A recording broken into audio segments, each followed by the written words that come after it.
A Giants podcast for Giants fans by Giants fans. It's Shaun Morash. On the sideline, into the end zone. Touchdown, Giants! From the offseason to the wins and the losses, it's time to take one Giant step. Hey, how's everybody doing? Welcome into One Giant Step. It is the offseason, as we all know. It is Valentine's week. We are removed from the Super Bowl and all the Super Bowl nonsense that existed. Philadelphia Eagles, I wish them congrats, but F them. As I said, they are the Super Bowl champions. They knock off Patrick Mahomes and the Chiefs. And Bryce, before we get to everything that we teased last week, stuff you missed on Radio Row, some of the Giant stuff that's come out this week, I just want to make a declaration. We're taping this on February 13th, 2025. It was a long, exhausting season for many Giant fans. And look, Giant podcasters, content creators, anybody who's even remotely affiliated with doing anything with the New York Giants, this year sucked, okay? And the year sucked even worse when the Eagles won. We battled on the front lines to the bitter end. Some of us didn't lay down our swords till the bitter end, like me, but in the end, the Eagles did win. I say that to say we are flipping the page, man. We are on to a 2025 season, and look, obviously, as the pendulum swings, there's a lot of feels for more negativity than there is positivity, and that's completely understandable for a 3-win team picking third overall, watching 2 division rivals playing in an NFC championship game, another division rival win the Super Bowl out of that twosome. So I get it. I personally will have moments where I am negative throughout the offseason. Bryce, I'm sure you will as well as we continue to podcast and build towards the season. But I would like to take a breath of fresh air and know that, hey, we are 0-0. Free agency will be fun. The draft buildup will be fun. A lot of that stuff will be fun. So from this point forward, I'm going to try my best to be positive about the team. And I think a lot of times I do find a positive light on the team. I can't say the same for Bryce. But all I could say is you want to download and subscribe to One Giant Step everywhere podcasts are available. And we're going to just try to give you an honest breakdown from a fan's perspective of every avenue in which the Giants are approaching this offseason, do some fun stuff as well. We have some tricks up our sleeve. And then before you know it, you're going to be in the pool one day and you're going to come out and go, geez, training camps tomorrow. And you're going to be, looking at a new Giants season, a new Giants roster. And look, in the NFL, there's always hope and there's always chance to breathe. And what happens in March and April will probably dictate a lot of how many people have hope and not. But look, we can't control what we can't control. We can just talk about what's in front of us. The other thing I want to mention is that's it. We did so much Saquon Barkley stuff all year because it was such a lightning rod, the offseason Hard Knocks and everything. Saquon Barkley is a world champion. Congrats to him. Good for him. Again, I come back to this. I have my issues with Saquon where I felt at times he, got overrated by Giants fans and all that. But nonetheless, there's no knocking him. He had a great year with the Philadelphia Eagles. He wins a Super Bowl. But also know this. He is a Philadelphia Eagle. He will forever be remembered as a Philadelphia Eagle because he's a world champion with the Philadelphia Eagles. So now as we flip the page to 2025, we don't have to do the Saquon nonsense anymore. Like that is so dead and beaten. I've beaten it to death. We're on to 2025. So, Bryce, I think we could all go arm in arm, and that's it. No more Saquon stuff. All about the vision, all about the future, and away we go, right? Yeah, listen, the season's over. The season is finally over. Probably what I've been calling the worst season ever for Giants fans. Finally over. And, yeah, let's turn the page. Let's stop with the Saquon stuff. And, honestly, congratulations to the guy. Congratulations. He won a Super Bowl. That's a difficult thing to do. We've only done it 4 times with this franchise. Eagles now twice. Congratulations to him. He had arguably the greatest season ever for a running back. And yeah, he will never be remembered as a New York Giant. And we kind of knew this, even if the Eagles didn't win a Super Bowl, the fact that he did what he did in the regular season, the fact that he was as competent and as injury-free and durable as he was this year, which we haven't seen with the Giants. How many times he got hurt with the Giants, how many dropped passes, fumbles. We didn't see any of that. This is a different type of guy. And someone who everyone will say is the best teammate and an upstanding citizen, but screw him. He left the Giants to go to the Eagles. Screw him. He won the Super Bowl. Congratulations. Personally, I feel good for him, but he is, he's a scumbag at the end of the day because he is a Philadelphia Eagle, and everyone associated with that fan base is a scumbag. So listen, Shaun, I don't think he's literally Bryce. I don't think he's no. literally You know what I mean? Like professionally a scumbag. You fit the Eagles, the fans, the organization, Howie Roseman, Big Dom. God. Screw them all. Yeah, screw them. But Look, let's do it. Let's turn the page. Let's do it. Let's focus on Giants football because that's why we're here. Okay, so while Radio Row existed last week in the build-up to the Super Bowl, there were a couple of people associated with the Giants that made the rounds. Kayvon Thibodeaux and Bobby Okereke, basically like stepbrothers with John C. Reilly and Will Ferrell, interviewed as a team. They were together with whatever sponsor they were with, and they did their thing. And credit to Zach Gelb, who you could also listen to free on the Audacy app on Infinity Sports Network, a good friend of mine. He had them on, and he got the money quote from Kayvon Thibodeaux, Bryce, of the week, and something that so funny if you heard it, paid attention, and made the rounds or went semi-viral, again split the Giants fan base because they just cannot agree on anything. And the simple quote was, do you want to bleep it out or whatever? Fuck the Cowboys is what Kayvon Thibodeaux said on radio. It had to get dumped, but obviously the video then made the rounds. It was bleeped out. And I'll just say this. This stems from his beef with Dez Bryant about Dez doing the Eagles thing. I understand that Kayvon Thibodeaux is not the perfect prospect. I think Giant fans, because he was picked 5th overall, have way undervalued who Kayvon Thibodeaux is. Like, yes, he's not Myles Garrett. Yes, he's not Micah Parsons. Yes, if that's disappointing for you as the 5th overall pick, I totally understand that. But Kayvon Thibodeaux is not some kind of bust. He's a really good player that when the team had leads in 2022, he basically ended that Ravens game with the sack on Lamar Jackson. He's the one who fractured the finger of Aaron Rodgers late in that Packers game in London. He had the enormous play on Sunday night versus the Commanders that basically locked up a playoff spot for the Giants. He had a very injury-plagued year 3, which sucks. I'm pro Kayvon. I've always been pro Kayvon. I would pick up his 5th-year option. This is not the Evan Neal type of bust. And I do think if and when the Giants finally could get some sort of offensive momentum going, if they, add a quarterback. And I think Kayvon Thibodeaux is a pass rusher on the opposite side of Brian Burns, playing with leads at times, like we saw in year 1 when they had leads at times. That's when he could, pin his ears back and go get it. Okay, that's my long-winded, hey, I like Kayvon, others don't, and that's probably why this quote got fractured. Man, we did a show, Bryce, with Evan and Tiki at Fanatics Fest over the summer at the Javits Center. And we were lucky enough to have Justin Tuck on the show. And ironically, the conversation of Saquon came up, and Justin Tuck said he had offers. He wouldn't tell you from where when he signed with the Raiders, from teams he just would not go to out of respect for being a Giant in the rivalry. And that was kind of his answer to Saquon. Okay. Saquon may not have had those offers. I'm not even going to rehash that, but I say it to say guys like Justin Tuck, to a lesser extent now, because Brandon Jacobs has been so supportive of Saquon Barkley. Jacobs used to have this attitude too. It was, screw these division rivals. We might like certain individuals and jersey swaps and all that stuff's inevitable, but I'm a Giant. I don't like these guys.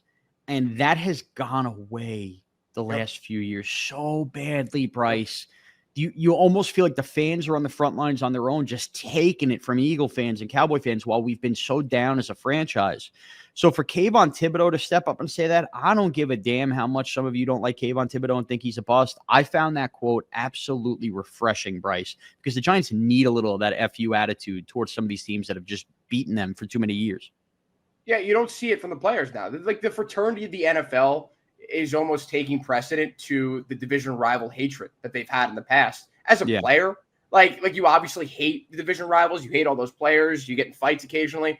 But what's up with after you retire? Just like that completely dissipate. I don't understand that. Yeah, we saw a little of that with Strahan and Amani too. Mike, you just took you took the words right out of my mouth. The Strahan thing was one of the most disgusting things I've ever seen in my entire life. His number retired in the Giants Ring of Honor, one of the greatest Giants of all time, won a Super Bowl with the Giants. To go Bryce, out, I don't care what it is. I don't. No, it's not about caring what it is, because Strahan's dead wrong. But exactly. I think what's happened. No, it's not about defending him. I think Michael Strahan is an all-time Giant. Obviously, I saw way more of him than like you did in his prime. Clearly, that's just based on age. I'm annoyed at Michael Strahan for doing it, but I also realize Michael Strahan, this is going to sound like a knock on him, and maybe it is, but I don't really think it. Like he doesn't have to apologize for becoming so Hollywood now. Like how many housewives ever don't even realize he was a football player. He's Mr. A, he's all that. I think when you go through that and go through your career and you go on and he does the Fox pregame, he had been for a long time Mr. like pick the Giants in every game. I just think it's the more the Giants have lost, he's lost that, and that's sad. And he's gone a little too Hollywood at times, and I think that completely distracted him from what he was doing. I think he thought he was doing a good-natured bit and didn't realize, like, Giant fans are dying here at the hands of Eagle fans. We don't need that being thrown in our face now. Mm-hmm. And that's why I respect what Kayvon did, man.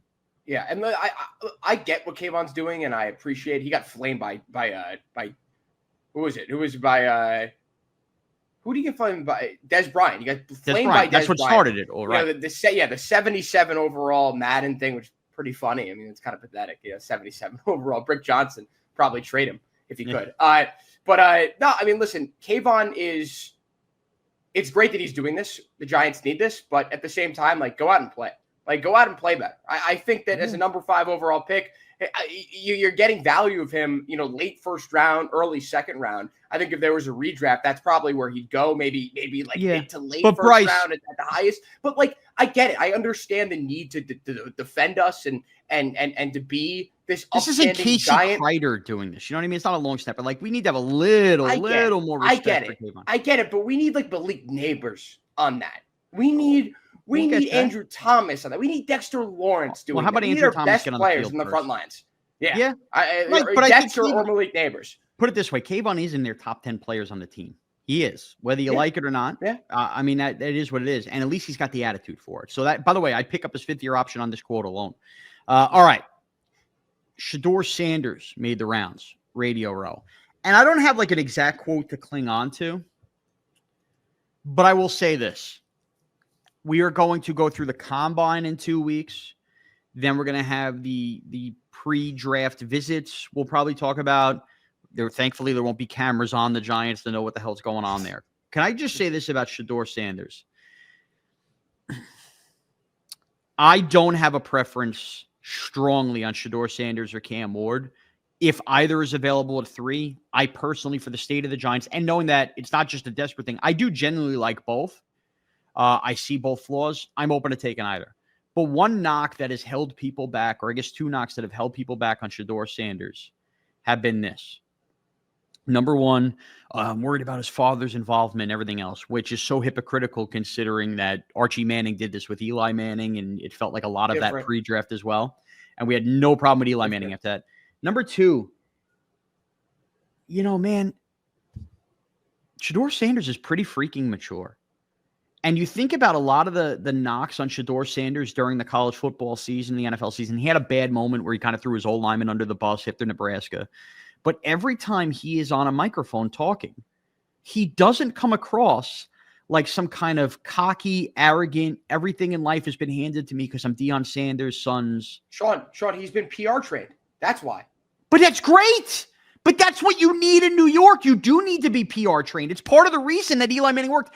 It was part of the reason why people clung on so long to Daniel Jones was that he said the right things and acted the right way. I'm saying this to say the idea that Shedeur Sanders is not like a mature kid ready to take on New York, he has actually proven all of that. So to me, if you have any knocks on taking Shedeur Sanders from this point forward on February 13th for the next 2 months, it has to be strictly on the field related. You give me a strictly on the field related thing as to why you want Shedeur. I could have the argument all day long. We could debate it all day long.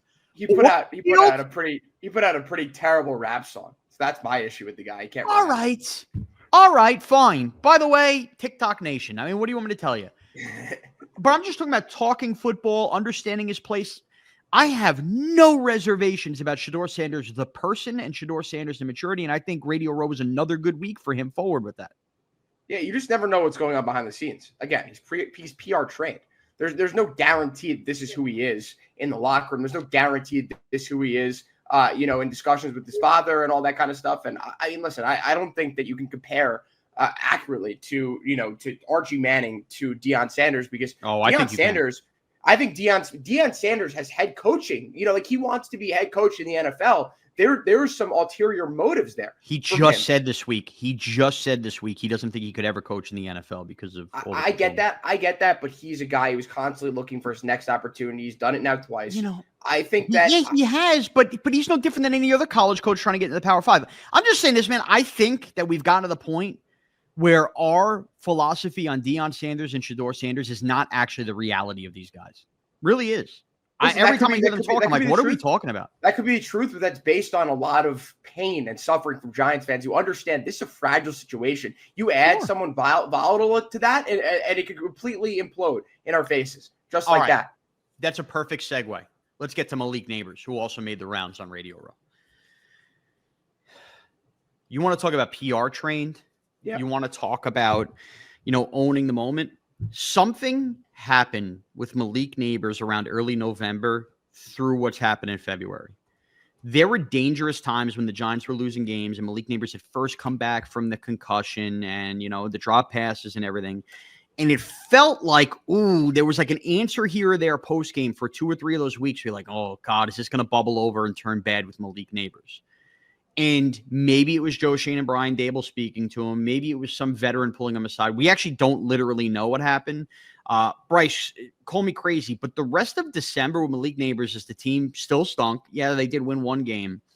The answers post-game became more mature, right? It became less all of a sudden like the snap of a finger. And then there was that quote from Kayvon Thibodeaux, and I think it was in relation to Malik Nabers, where people blew it out of proportion and killed Kayvon for it, which was, the best players should be the ones that speak in the locker room. Everybody was like, oh, that means nobody could have a voice in the locker room. I interpreted it as what's exactly going on here, which is Nabers was trying to be a leader as a rookie, was saying a lot of things, and people were just, the rookie's spouting off. And I think that was Kayvon defending Nabers. And I think that Nabers now is taking up a ton. We're going to enter year 2 of Malik Nabers here. All of what he was saying in December post-game was almost like you were talking about PR trained, robotic. It wasn't what we were getting in November. And now we have this week of Malik Nabers on Radio Row. God damn. I'll just say the GD right there.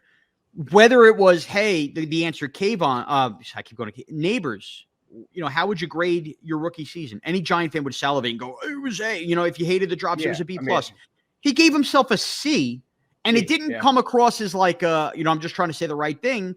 He really, was into that. And I think going to those Commander games and following Brian Thomas Jr., who had a good year with Jacksonville, and going to watch Jaden Daniels, I think that further pushed Malik Nabers that he does have an aspiration to be great. He wants the team to be great. And I think he wants to be recruiting guys. He wants to play with a good quarterback.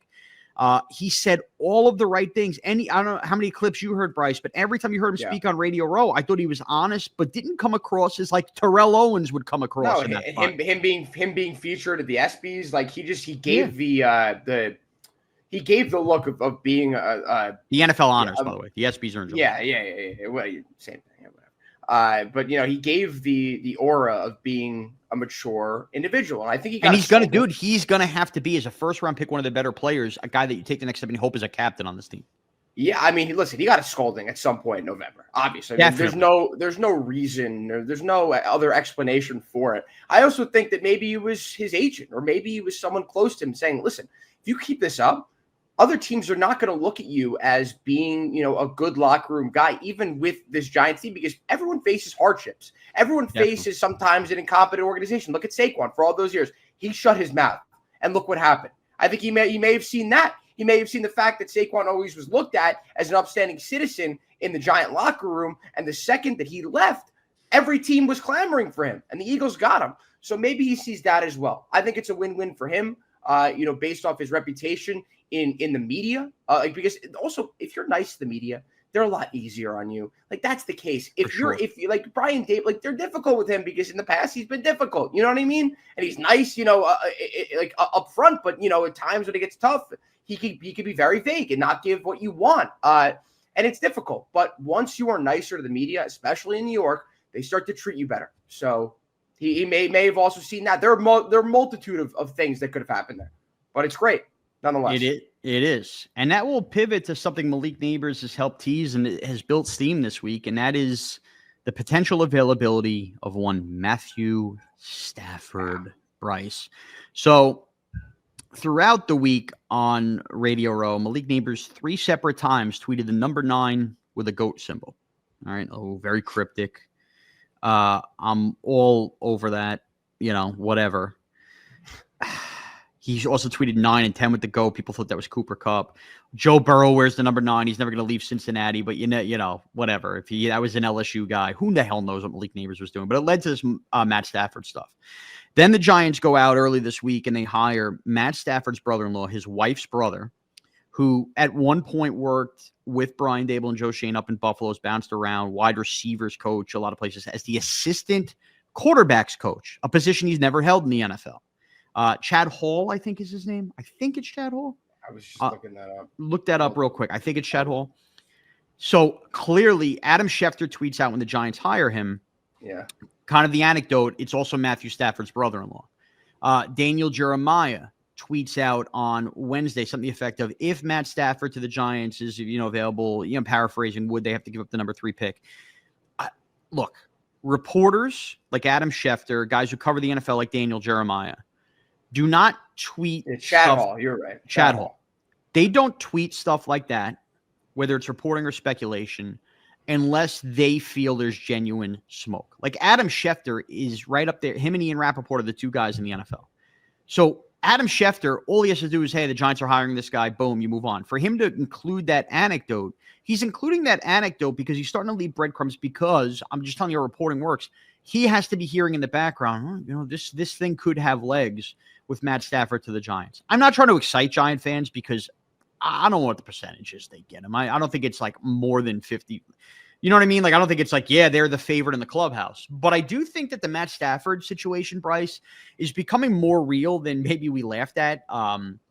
Ethan, who I forget what the hell. He put this out as a fake rumor over the fall. He's a Giant guy. I'm not even trying to offend him because me and him have had like stupid Twitter arguments in the past and whatever. Like, who haven't you had stupid Twitter exactly? And I truthfully don't know what his podcast was. I'm not trying to offend him.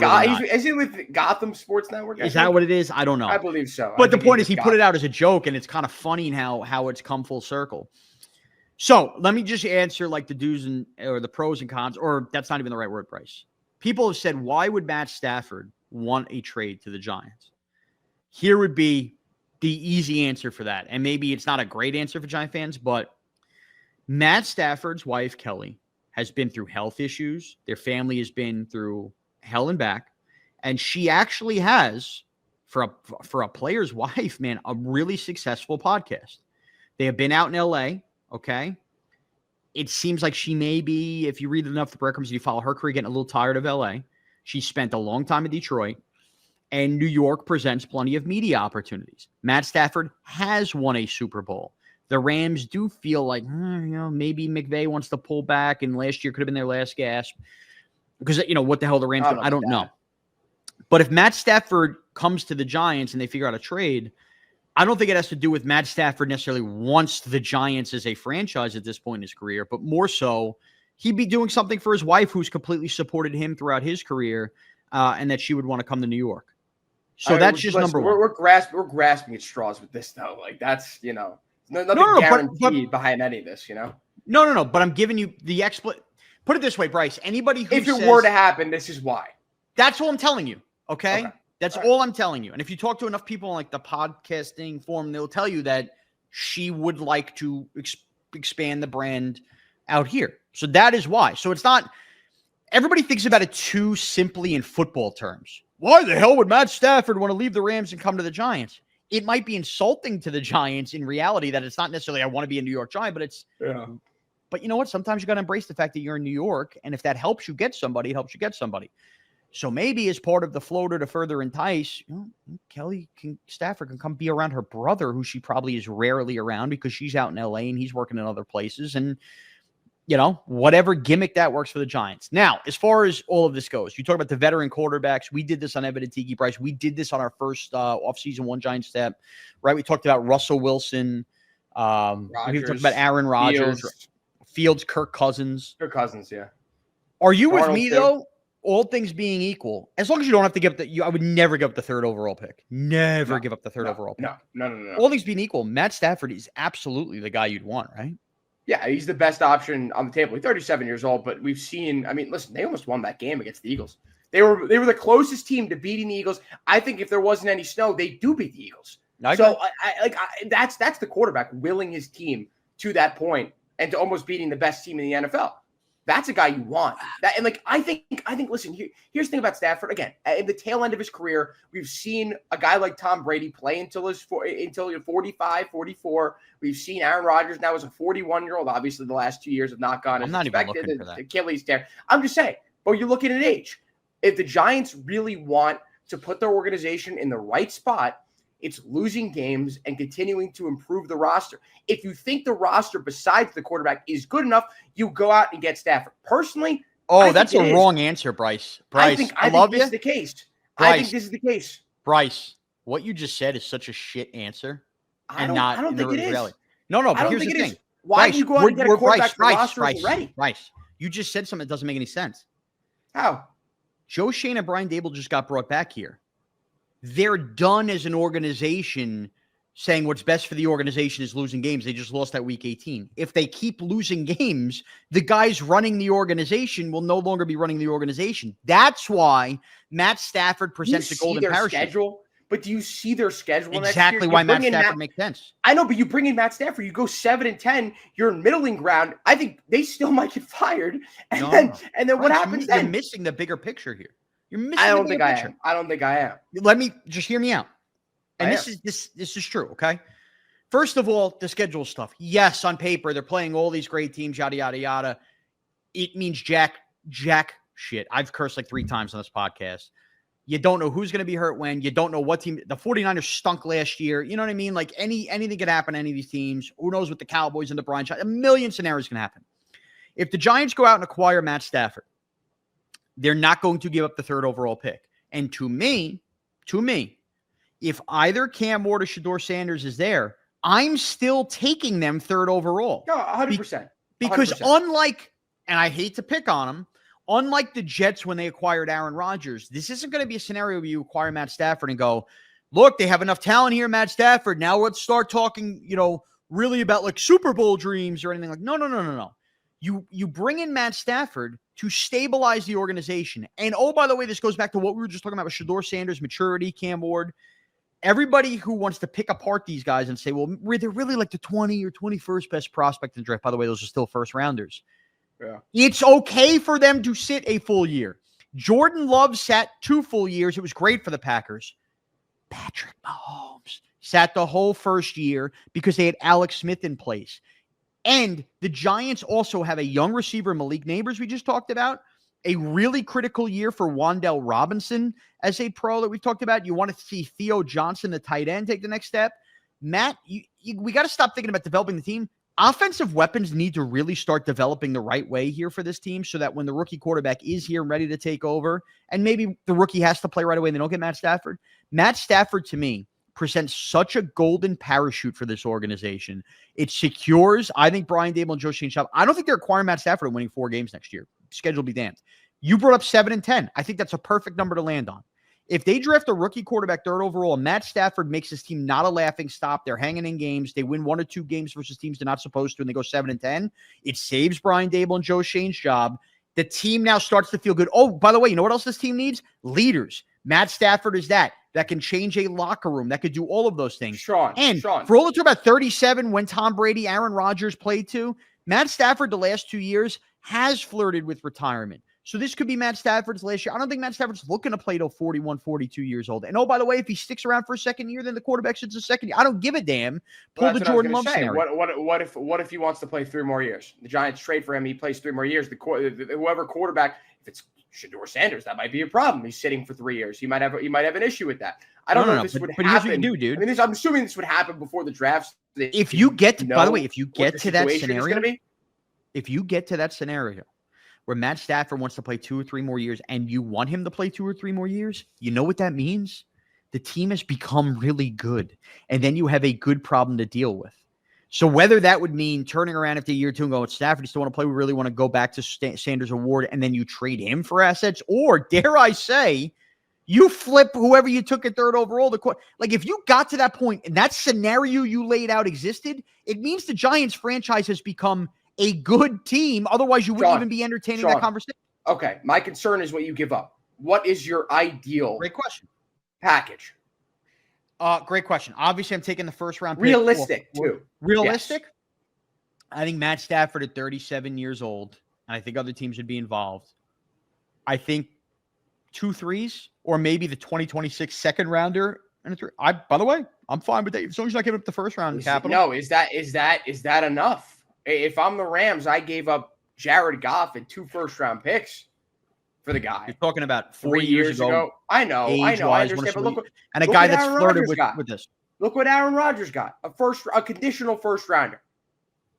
Okay. Like I think, and that's Aaron Rodgers at 39 versus Stafford coming off a divisional round appearance that could have made the NFC Championship game at 37. 2 years younger. Bryce, you got to realize something. And this is, again, I'm not doing, the Jets are stupid. Nobody else was bidding on Aaron Rodgers. There was no other team interested in Aaron Rodgers, and yet the suckers gave up a conditional first-round pick because the organization was so desperate to get it right. There was difference there. Now, who's also desperate to get it right? The Giants. Yeah. But what's different about when Aaron Rodgers is available compared to right now with Matt Stafford? What's different? What? There are other teams that want him? Forget the other teams that want him. There are other veteran quarterback options that are at least enticing. Aaron Rodgers is available.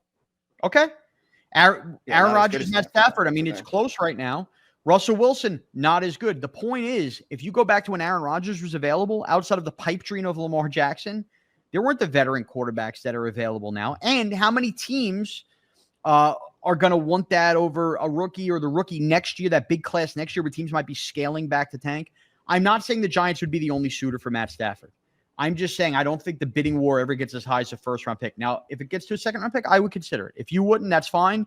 To me, I want to stabilize this team, and I think that if the pairing matches, the idea that you could get Matt Stafford at 37 with the Giants' need to stabilize things and grow this, and the saving of Dable and Shane's job, I'm going to keep using the word golden parachute. I think that's something the Giants didn't think was going to potentially be available 2-3 months ago. And I think as long as you're not giving up your first-round pick, it's something you need to very, very highly consider. Shaun, this is someone – you are pro Dable and pro Shane still, right?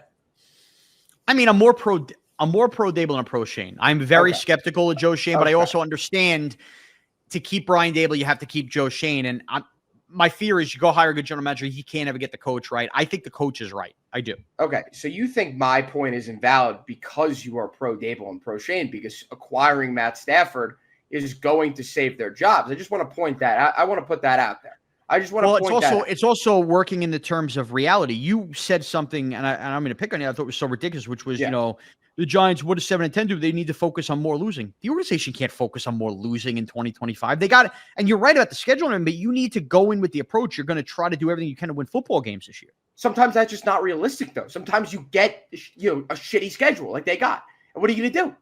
You go out there and you don't go down and lay down your swords. You fight. I understand that, but you could fight and win 5 games. And what? Again, I come back to the drafting of the quarterback and or Matt Stafford here. Why do we as a Giants society keep looking at the offseason and talking about quarterback? And I understand it's the sexiest thing about quarterback, and then going, yeah, but what does the quarterback do with this roster? There's like 9 other moves they're going to do to the roster this offseason.